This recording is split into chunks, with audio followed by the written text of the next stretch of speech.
is the 22nd of August, 2012, and today Michele Hill, am going to interview Marcella Boyd-Cox. Earl is taking care of the camera. And we're so pleased to be here today. We want to thank you so very much for signing the consent form, agreeing to do this interview for the Voicing in Action project, which is a collaboration between Case Western Reserve University and the Social Justice Institute. This is wonderful. Thank you so much, Shelley, for considering me and Earl considering me to be interviewed. I'm just very proud to be a part of this. Well, good. Thank you so much. Now, tell me about yourself, Marcella, and the history of your family. Well, let's see, where do I get started? Well, I was a resident of Cleveland. My family, I was born and raised in Cleveland, Ohio, and I have an older brother and sister.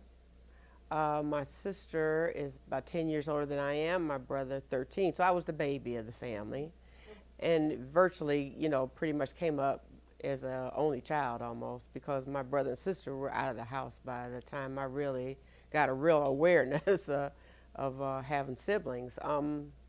So my grandfather, who started the business, both of my grandparents were from Southern Ohio. They came up in Urbana, Ohio. I've never been there, and my dad still talks about he wants to visit there, but I have never been. And my grandfather came to Cleveland, I think, in the late 1800s. And he was a clerk and a waiter for some time, even tended horses for some time for some rich family, lived above the barn. I lived above the barn in the barn, and wound up deciding he wanted to go into the funeral business because that was one of the few professions that were open to black men at the time. So he got his license from Clark's College of Embalming in Springfield, Ohio, and then took the exam in 1905. He passed. We don't know exactly when he passed that year, but then he wound up opening his own office along with a partner. He had a partner named Lewis Dean, and they went into the business in 1905, and then for some reason they parted ways, and my grandfather moved on, and they opened up a place at 26th and Central, and then moved from there to another address on Central.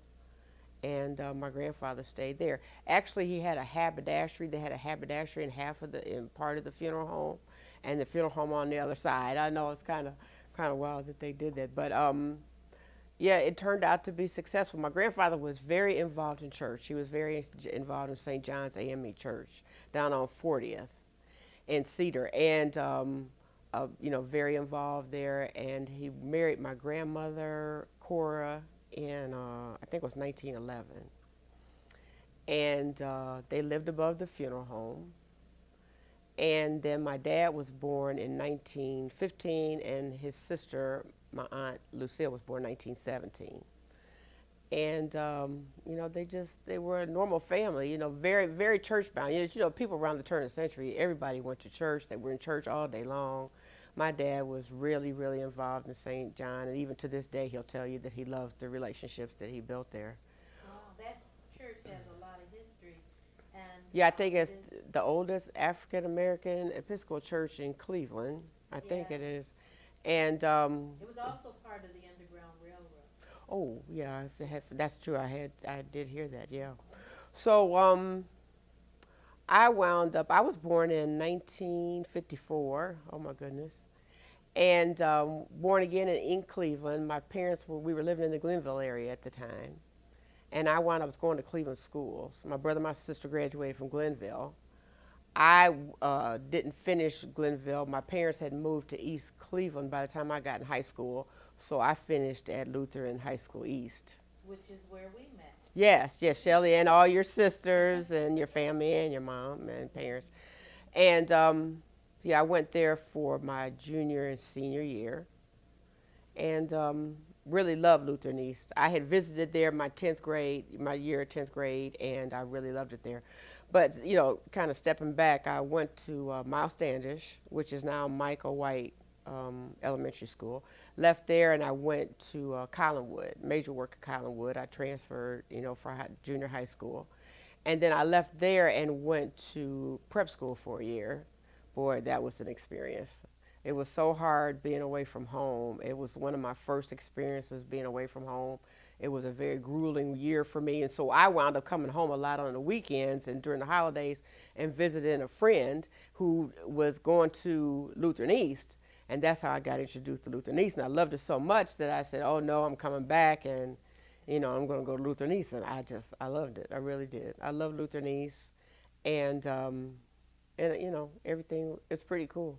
By the time I was 16, we moved to East Cleveland, lived in Forest Hills. And, I walked to school every day. Okay. Did you live on the Cleveland Heights part of Forest No, I Hills, lived or in East Cleveland. East Cleveland? Yeah, I lived in East Cleveland. Okay. Right. Um, Now, a lot of African Americans who live in the East Cleveland area, or Cleveland area for that matter, don't send their children to prep school. So what was the name of the prep school? Where was it located? The name was Emma Willard, and it was in Troy, New York. And at the time, when I was coming up at that time, I was going to Collinwood, and opportunity was afforded to a lot of kids at that time to go away to school. A lot of black kids were going away to Andover and Exeter, going to a lot of the prep schools. And so I had girlfriends and her sister who wound up going away, and they were living across town and over by Kennedy. And their parents sent them, and so I said, yay, I'm going to jump in there, I'm going to try it too. Well, it wasn't a good match for me. It was a very eye-opening experience. It was not far from Albany, New York, and I was home every month. Every month I was so, and I was really, the baby, I was really like tied to my mom's apron strings, and I was just really, it was a really very grueling year for me. It was a very eye-opening experience. Nice to get away, nice to see things, but it was even nicer to get home. And I can remember that year just crying every time I had to go back to school. And my mom was like, no, you're going. I don't care. My dad said, you're going. We put this money into it. You're going for the year. You're going to try it for the year. And I made it was an all-girls school. What was the racial mixture? Oh, man, there were just a handful of blacks. They're a very small handful. I can't even remember how. I mean, there were some, I was a 10th grader. There were some seniors, some juniors, and one of my girlfriends was a freshman. But there was a very small number of us. And a huge school. It must have been 300-400 girls. So, yeah. So what was it like for you living in, in a household with older siblings? Can you remember what that was like? Again, I was so much younger. My brother and my sister were so far. By the time I was 8, my sister was 18. My brother was in college. He had gone away to college. He went to University of Michigan for a while. No, Michigan State for a while, and then he finished at Fisk. And my sister moved out the house when she was 18 and got married. So, I was just the baby. I spent a lot of time. The time that my dad couldn't spend with my brother and sister because he was developing the business.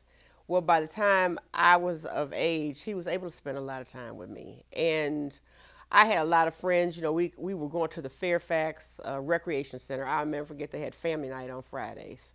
And we used to go every Friday. I'd take my girlfriends, load them up in the car, and we'd go, and my dad would take, and we'd swim and have, the best time in the pool. Oh, I can still remember times. And friends that I had then that I grew up with at church. We went to Mount Zion Congregational Church over in, Wade Oval area. And my dad was a member of Antioch, but my mom was a member of Mount Zion. So I went there. We were very faithful churchgoers. I should say my parents were faithful churchgoers because as I grew older, I kind of pulled away from church. But it was. I mean, I had a normal childhood. Okay. But again, my brother and my sister were so much older that I didn't really grow up with them. So, it wasn't like that I really had siblings at times. It was like I was an only child. Yeah. Yeah, I can understand what you're saying. Um, Marcella, what are your fondest memories of, or your earliest memories of East Cleveland? And tell me what life was like then. Well, I can remember as a youngster, that's when Severance Center had just opened. And my mom, we were living on these boulevard between near St. Clair. So we would drive up Superior and then across, was that up Superior, then we'd go down Euclid and then up Forest Hills Boulevard to get to Severance. Right, so I can remember driving through the area. Oh, and you used to think it was such beautiful homes, and it was a beautiful area and everything. It was just a beautiful area at the time. So when my mom was looking toward homes, and my mom was the type. Now my dad wasn't, but my mom was the type. She always liked to improve her surroundings. She always liked nice surroundings, and she liked she was good with colors and decorating all that kind of stuff. So she liked the nicer things. And like my dad was, just as long as there's a roof over his head, he didn't care. It was a home. It served a purpose. Somewhere he slept and took care of the family and went to work every day. So that's how my first acquaintance, I think, was with East Cleveland. And then my parents wound up buying a house on Northvale in East Cleveland, not off right off of Forest Hills Boulevard. Oh man, we thought it was just, the house was beautiful. It was a 1-floor home. It was the first time we had been in a 1-floor home. First time we had an air conditioned home, because when we lived in Glenville, they were older homes, beautiful homes. It was a brick home, but it had no kind of air conditioning. And I can remember as a kid, God, the summers were so hot. And I just, but there was no such thing as whole house necessarily air conditioning at the time that I could remember. And so when we moved in this house, oh man, we just thought it was the cat's meow. I mean, it was really some beautiful home. Again, it was pretty much on one level. There was a basement in the house, but it was very nice. It was very nice, beautiful yard. And even to this day, the people that my parents sold the home to, I still pass the home because I still live in East Cleveland, of course, pass the home. And I've been in the home, actually. It is owned by Mrs. Oakley, who is, the mother of the basketball player Charles Oakley. And I got in the house maybe about a year or two ago, same wallpaper on the walls, pretty much the same, because it was quality work. It was quality work. So it's really, it was a beautiful home. My fondest memories were when I was 16 and walking up to Lutheran East when I was going to school. That's one of the fondest things I remember. Then we'd go across the street to Severance. Severance was, the whole different construction than what it is now.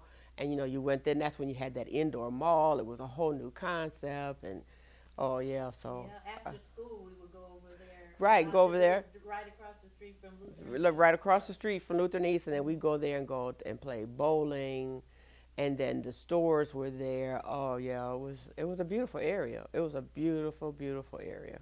I have to agree with you on that one. In what ways has the city of East Cleveland changed over time, and what do you think contributed to those changes? Well, I would think the economy. But the way I've seen the area change is that it's a lot more depressed than it was when I was first, when I first lived here at 16. There's, the housing has not been maintained. The homes have, the lots, nothing is not at the quality, at the level that it was.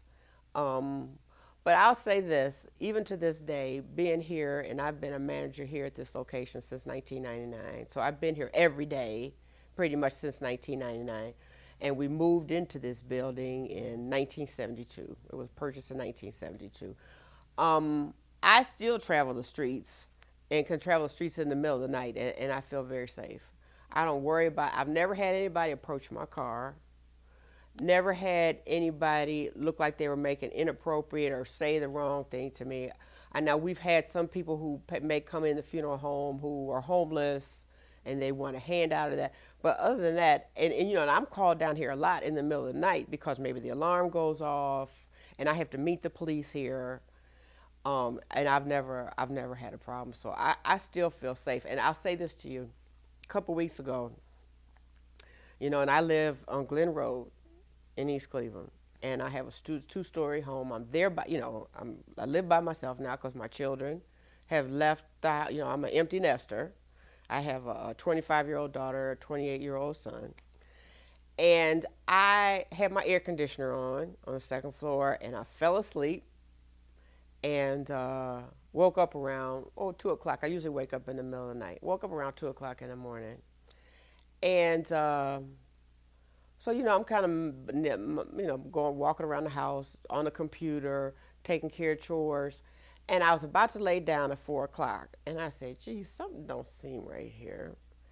And I looked down the stairs, and I could see a light coming in on coming on the floor, and coming up at the steps. I went downstairs. I had left my front door and my back door open. Not unlocked, open. Open.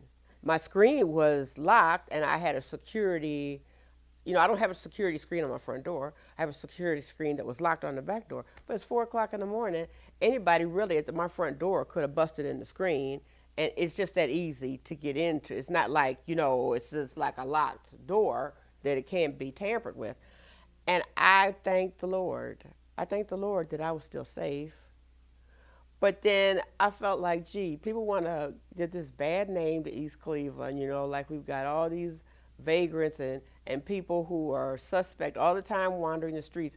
And I said, I could have been living out in Beechwood, and it could have been a whole different result. So I still feel very safe in East Cleveland. I don't feel like I have to worry, and I still feel good about being here.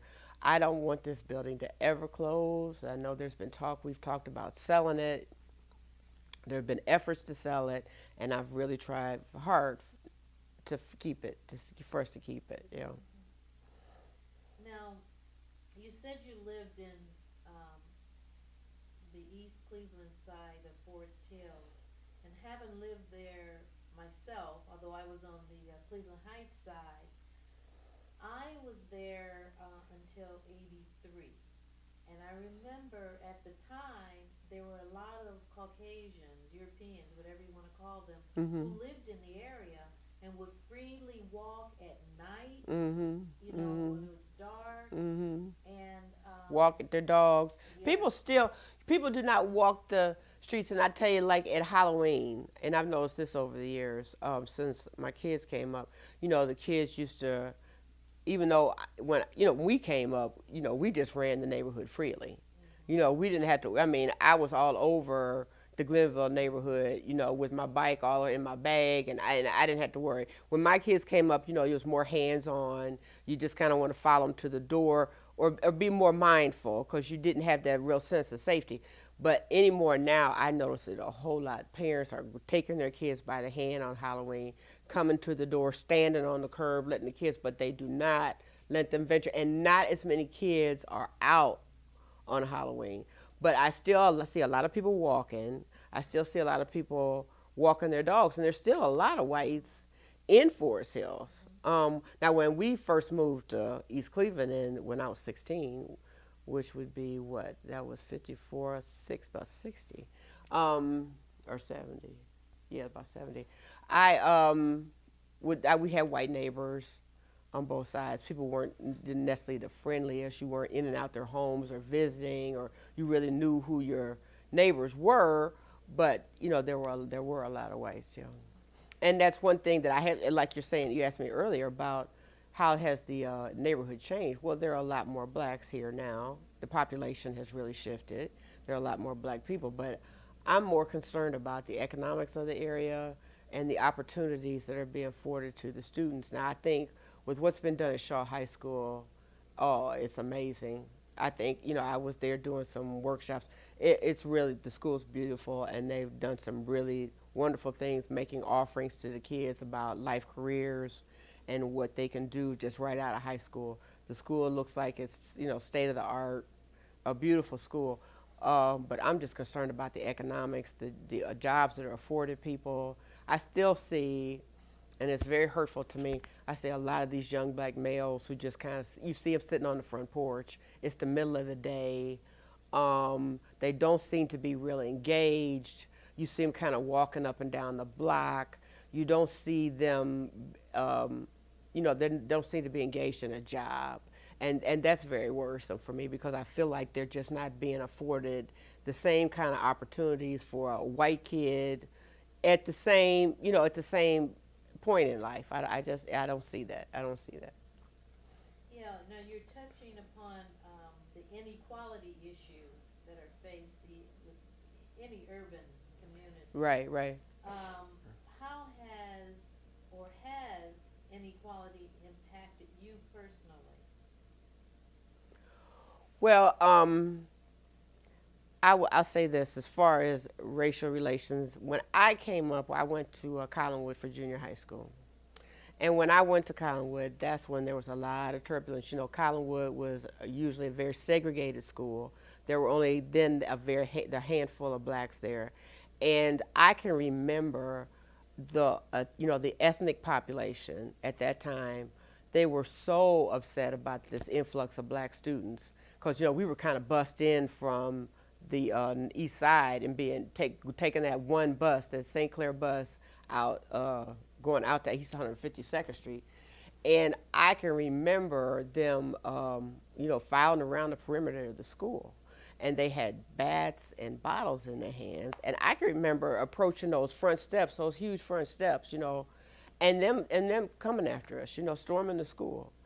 And I flew up the steps. We flew into school. I had a girlfriend of mine who kind of knocked me out the way, and she got hit by the bat. We were terrified. We were terrified. We can remember when we were locked in the rooms, and because you were afraid a riot was going to break out. So it was that I got that knowledge. I got that experience firsthand. That was really scary. That was a very scary period of time, and I know my cousin attended Collinwood. She would have been the same age as you. Karen Davis is her name. Okay.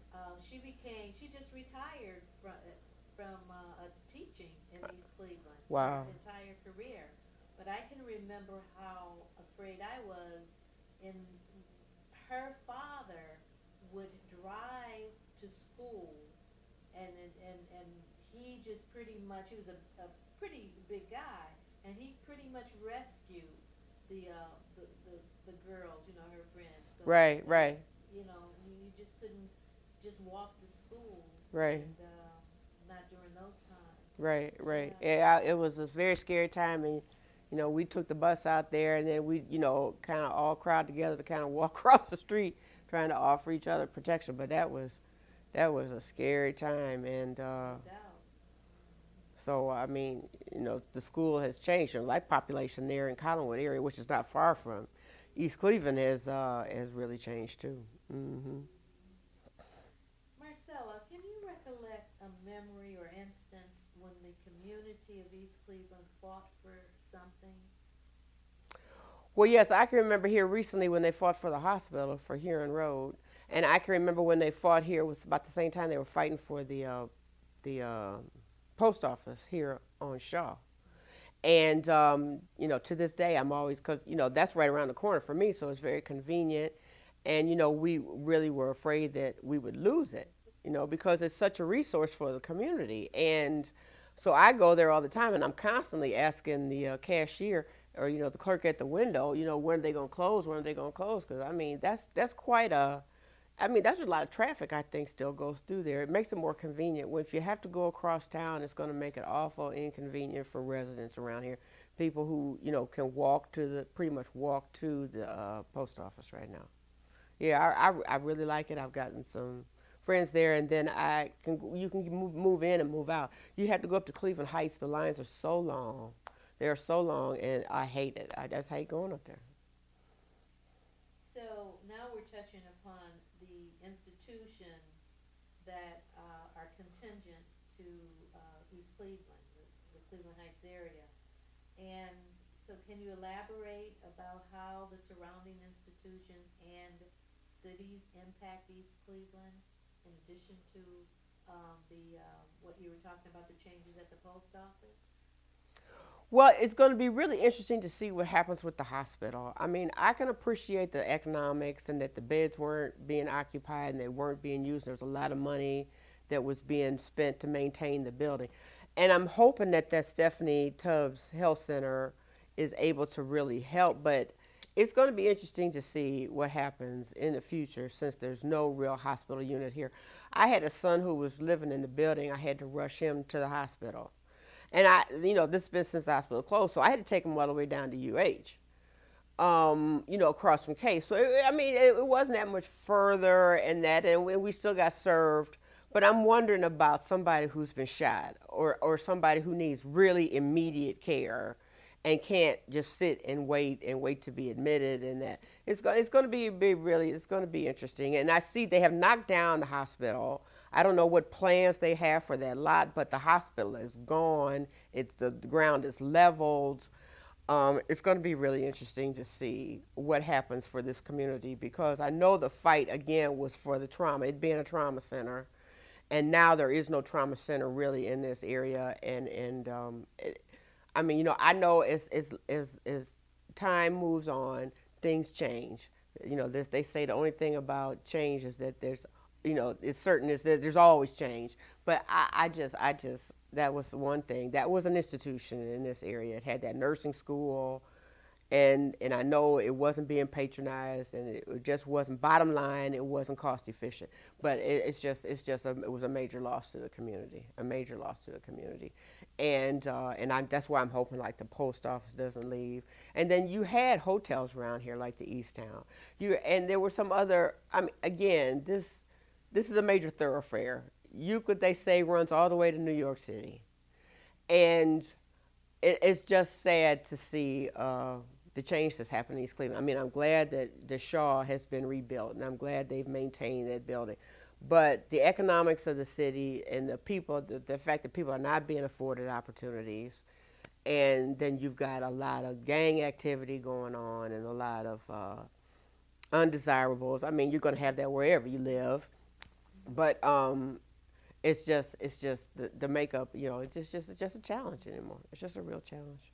As it relates to gangs and drugs, do you feel that it's more or less or about the same as when you were first moved to East Cleveland? Oh, that's a good question. I don't know that it's any more or less. I just think it's more apparent. I don't know that people are indulging any more than they did before.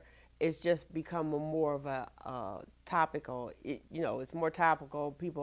It's more obvious that people are indulging. But I think that I think people first of all choose drugs because they have no way out. And this is their way of self-medicating to keep them from worrying about the fact that they don't have opportunities, that they don't have the funds, that they don't, they can't pay the bills or whatever. But I think it's just a way of kind of keeping people contained and keeping them numb to what's going, to how bad the situation is sometimes. So I don't know that it's any worse. I guess maybe there's more drugs in the community than there were when we were coming up. But drugs have always been there. Drugs have been back since marijuana's been back since I've heard since forever. So I don't know. It's that's a good question. I can't tell you I see a lot of it in here. I don't have people coming in that I can we can smell dope on them.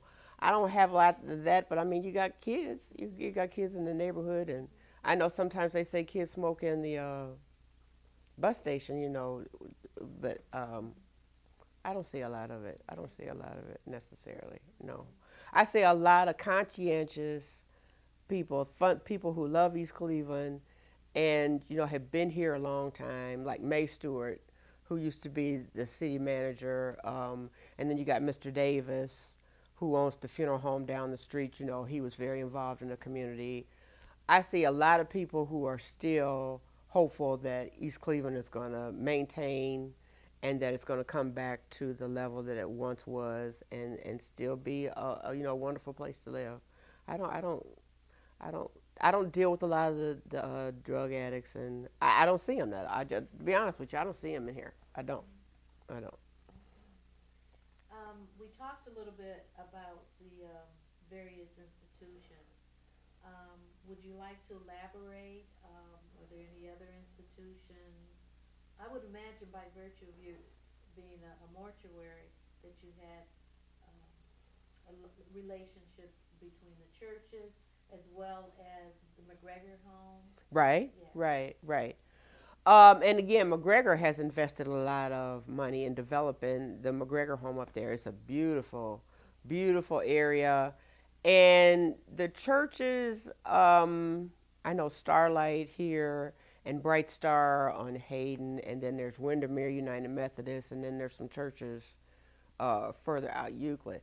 Um, I think all of them are probably right now feeling the crunch with the ties that people are making and being able to keep maintain their buildings. Again, a lot of the buildings are not as well maintained as they used to be. Whereas McGregor has a huge, they've got a lot of funds there to work with. So they're doing really well. I was surprised to see them invest that much into East Cleveland. I think it was wonderful, but and it's turned into a nice community area, and a lot of people, go there and they live there. So in their ailing years. So I even try to get my parents to kind of to look in there. But I do know that there are collaborations that are between the City of East Cleveland and University Circle Incorporated to help develop the area, and they've even put up a senior residence further down Euclid. I think it's at Belmore, where they are building, building. So University Circle has seen a lot of improvement, and they've seen a lot of funding, private funding coming in. So they're trying to work, some things with the mayor here, I've been told, to try to bring, East Cleveland back. So, it's things again will always change. So I'm hopeful that, a lot of the residents will still stay here, and they'll want to contribute whatever they have to do to keep this place going. Good. You live not too far from the park.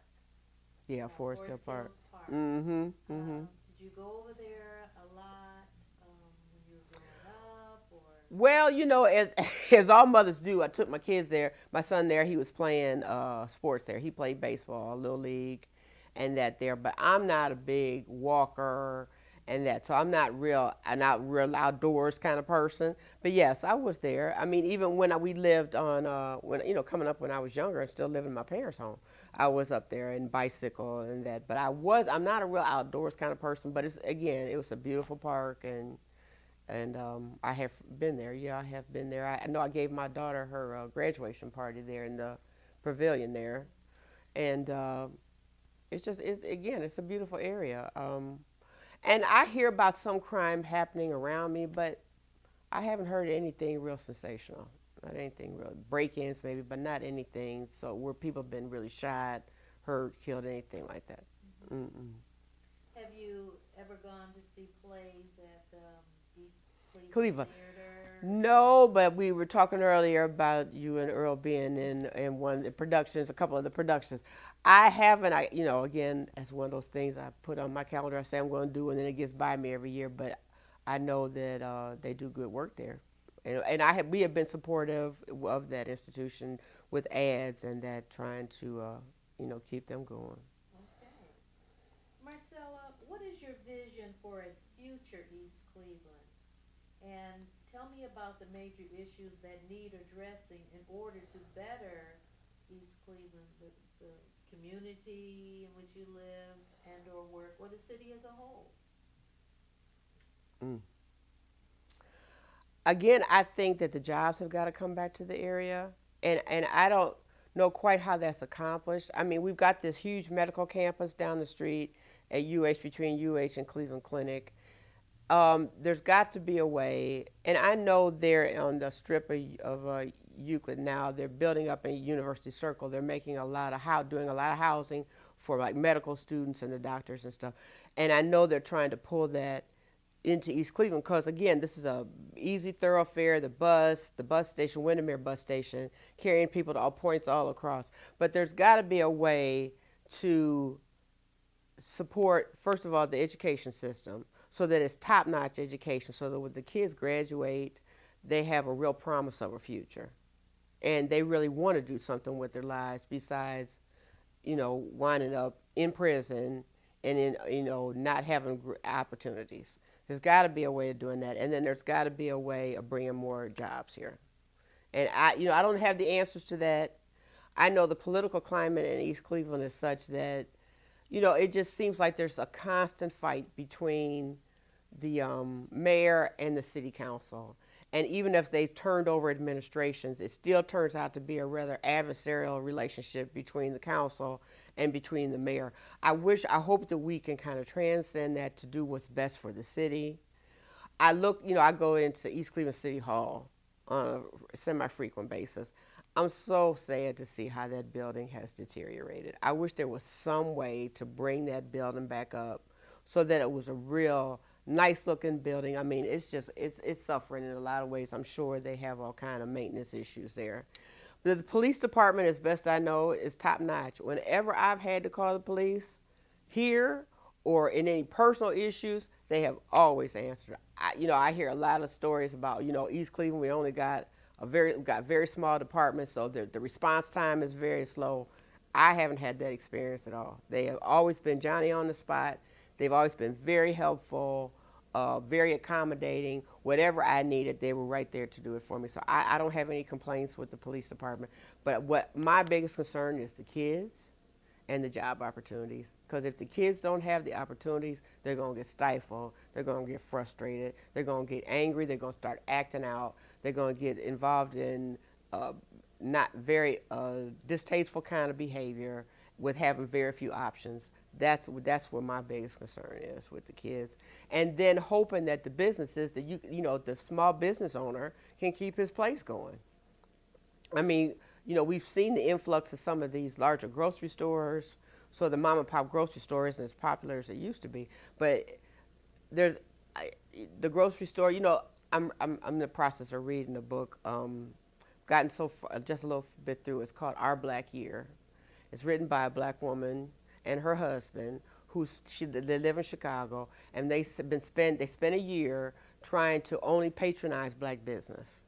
And what they found out is that there are not a lot of black businesses out there, because they don't have the same opportunities, and the things, it's just not there. So it was a very frustrating but an enlightening year for her to show how we as black people have to support. It's critical that we support our own, because the black dollar only stays in the community but a short amount of time, as opposed to maybe 30, 40 years ago when it was in the business for, an elongated amount of time. I can't quote quite the numbers right now, but it's so important that we support our own, because if the answers are not found within our own community, then we can't rely on the majority community to save us. That's just not, it's not going to happen. It's not going to happen. And if we don't build ourselves up and start trying to stop that, syndrome of trying to pull each other down, we're going to have some real challenges in the future.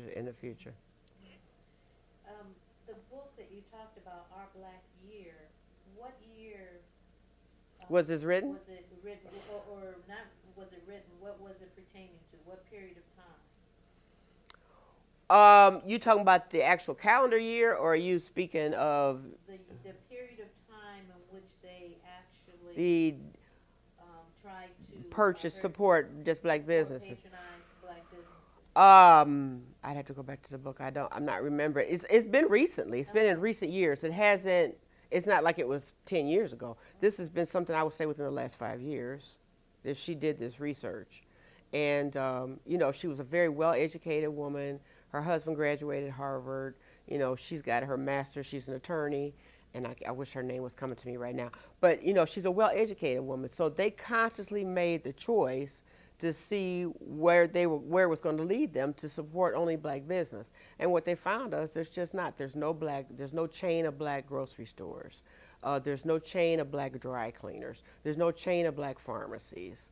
You pretty much have the church, the beauty salon, the barber shop, the bar, and the funeral home. And we speak so much as a people. We're so much more than just that. And as we, when Harriet Tubman came along with the Underground Railroad, she said, you gotta rush to freedom. You gotta find freedom. And if you want to get there, then you got to be able to say never take no for an answer, and you got to make those sacrifices to get there. Well, I think we've become complacent. And we just got to keep pushing. We got to keep saying, never take it. never accepted no for an answer. Not right now with the election, with President Obama coming up. I'm very concerned. Okay, stop right there. Yeah, with the presidential election coming up in just a few months, I'm very concerned with the voter rights that are being tapped. That are being segmented so much now. I'm really concerned that it's not going to be a true election in the sense of being a real democratic election. I think that what I've read about it, and I'm not the most read person, but I'm just saying what I've read, the Republicans are really doing everything they can do to monopolize and control it. And if they can, shut down on people having the ID, the proper ID, to be able to vote. I've been told that in Pennsylvania they've passed legislation so that almost 700,000 people are not going to be able to vote because they don't have the proper type of ID.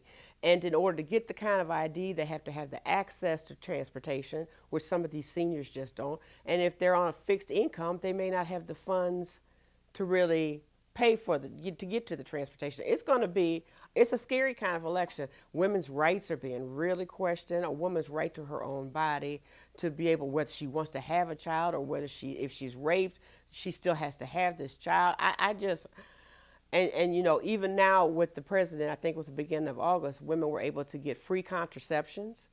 If the Republican administration gets in office, that's all going to be banned. It's just going to be all, it's going to be all disappear. And I think it's going to be a very, very scary time. And I hope and pray that people come out in droves and that they don't, even though they may not be able to vote on the weekends like we were before. I mean, it seems like all that's just shut down. And people who who can't just leave their jobs and stuff, it's gonna be a scary time. It's gonna be a scary time. Marcella, I want to revisit something that you stated earlier. When you were talking about the church, you said your mother attended Mount Zion. Mm-hmm. Congregational Church, Right. which is located on 108th. Right, Magnolia. Mm-hmm. In Magnolia. And now, what was it like? I mean, when you grew, you were in that church. About what age were you when you started going there? Oh, I was a youngster. You I were a mean, youngster, yeah. okay. Can you remember looking at the complexion of the members and, Yeah. you know, Oh, yeah. and I mean, in Definitely. the black community, they call it, if people can't remember the church, they refer to the yellow church. Yeah, You yeah. know? Yeah, You there were aware a of lot of that? fair skinned African Americans, supposed to be professionals, doctors, dentists, school teachers, lawyers, or what have you. But there was a lot of fair skinned people. And as I got older, I just wasn't comfortable with it. Well, So I wound up leaving it. were Mhm. you also aware of individuals being told, you can't, you know, Can't join the church? yeah, or were you Or aware I don't of know that? if they were, I don't know so much they weren't told as so much as they were kind of influenced that this wasn't the right kind of church for them, or what they say, the paper bag test kind of thing, that just weren't up to, you weren't on the same level. I don't know people actually being turned away. I didn't hear that at Mount Zion. I just know that fair skinned people sometimes take on a different persona than, and they seem to sometimes feel that they're better than, and I just, so I never really supported it, and I wound up leaving Mount Sinai. I wasn't comfortable, and I felt like people weren't really as friendly and open and conversing, and I just didn't feel comfortable. I didn't feel welcome, so I wound up leaving. Yeah, I moved on to Antioch, to my dad's church. And again, I'm not the biggest churchgoer because I work a lot on the weekend, and Sunday is like my day to just kind of chill, and then I spend the day a lot with my parents, having dinner with them. But I'm much more comfortable at Antioch. And again, Mount Zion wasn't a gospel kind of a choir. They didn't have a gospel choir. They had more of the symphonic kind of music, and it wasn't seemed to be reflective. And gospel music kind of gets to the heart. You really feel it. This was, I don't know. I can't think of the word, but I just didn't feel as comfortable in it, and it just didn't appeal to me. It was more conservative. The More music. conservative, Yeah. yeah, more conservative. definitely more so. More that you would find in a white church than you would find, I would think, in a real African American church. Yeah. Marcella, in closing, would you be prepared, or what would you be prepared to do to participate in helping to make East Cleveland better? Well, I have been involved here at Shaw. I mean, I do. I'm involved with a group called the History Makers. So I do every year that I've been over here, last couple of years, to do things at Shaw High School. I'm going to be at Heritage in the end of September doing a workshop. Um, but I most of my time is spent here in the building and working. I have not gotten out to the community. I do. We make donations to the community. We make donations to the churches. I have participate, gone to some of the churches on Sunday morning to worship. But I'm not real outside of here. I'm not. I wish I were more involved. One thing I would like to see East Cleveland do is to have a newspaper, some kind of news publication, so you can keep up with the events that are going on in East Cleveland, because I know there are things that are going on at the Civic Center down here on Shaw that I probably know am not really aware of, because I'm just, I kind of go home in the evening and or do other things for the business, but I'm not real in East Cleveland as such after hours. In the community, I should say. We do community events and that, but I'm not doing as much volunteering as I would like to see around here, just because I'm not aware of some of the events that are going on. But I would love to see. I know Mr. Brewer at one time had tried to get a paper together, and I don't know what happened to that, but I would love to see. And I know there's a public access kind of channel, but since I don't have East Cleveland cable right now, I don't have I don't have. It's not available to me right now. So I would love to see, more like a paper around here. Thank you so very much for agreeing to be interviewed for the Voicing in Action project. You have certainly provided a lot of information from an historical content, personal perspective, and Earl and I really appreciate it, as well as everyone working on the project. So thank you. Well, I just hope there's something that I've been able to say that will be helpful to whatever you're trying to do, or whatever you're trying to accomplish. I just feel, again, very honored and very privileged to have been considered. East Cleveland, again, I hope that this is one of those millionaire row homes, and we are very proud of this building. I don't ever want to leave it, because I think it's one of the most beautiful buildings in East Cleveland, and I love it. I love the building. I lived in this building at one point in my life when I first got married, so I have a lot of history here. I have a lot of history in East Cleveland. Well, thank you so very much. Well, thank you. Marcella, I understand that this building that we're in now, which is where you do it's one of Millionaires. places Yeah, now? one of three places. One of Yeah, three of your three mortuaries. locations. Yes. And what is the address here? And tell me about the building itself. Any history related to this place?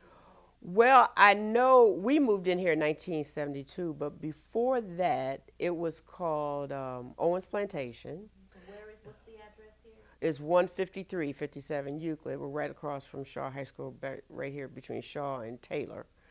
And it was a dance hall before, and they had a lot of people. They did weddings here.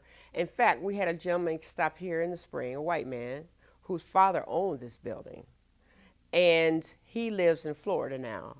And he said he hadn't been in this building in 50 years. And he just was passing, he came through Cleveland, and he wanted to come back in here. So he showed us where the dance hall was, how they ran the meals, and where the kitchen was, and everything. It was very enlightening, very enlightening. But yeah, they got this.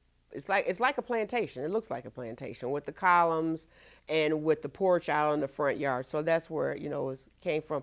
But it was for whites. The building was for whites then. There weren't any black people coming through here then. I've talked to people who can say I can remember when it was Owens Plantation, but we were not welcomed here.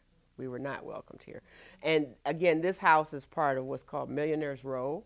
And in Cleveland, it starts all the way down in Public Square, where all the millionaires lived, in these big homes, really big homes. And I mean, this isn't a home by some big by some standards today, but in that time it was a big home. And they have added on to the house. The building's been added on to, and but there are a series of homes that come all the way stretched from way downtown.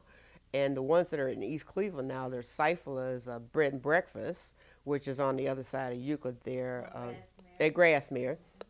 And I know there's some further down, going toward town.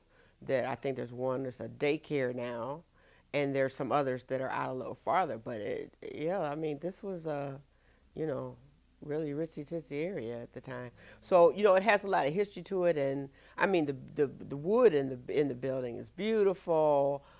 Actually, this used to be natural wood. It was all dark wood, like you can see in some areas of the building, and it's been painted over. But the workmanship in the building, the moldings, everything. In fact, I was listening to a Kaleidoscope taping last Saturday, and they were talking about the Cleveland Restoration Society making loans available to people who are trying to restore their buildings in and around Cleveland. And if you wanted to do improvements, but yeah, this is a beautiful building, absolutely beautiful. These are wood burning fireplaces that we don't have in wood burning fire anymore, but they were wood burning fireplaces. There's living quarters on the second floor, and the third floor they had a maid's quarters. There's still a dumbwaiter in the building.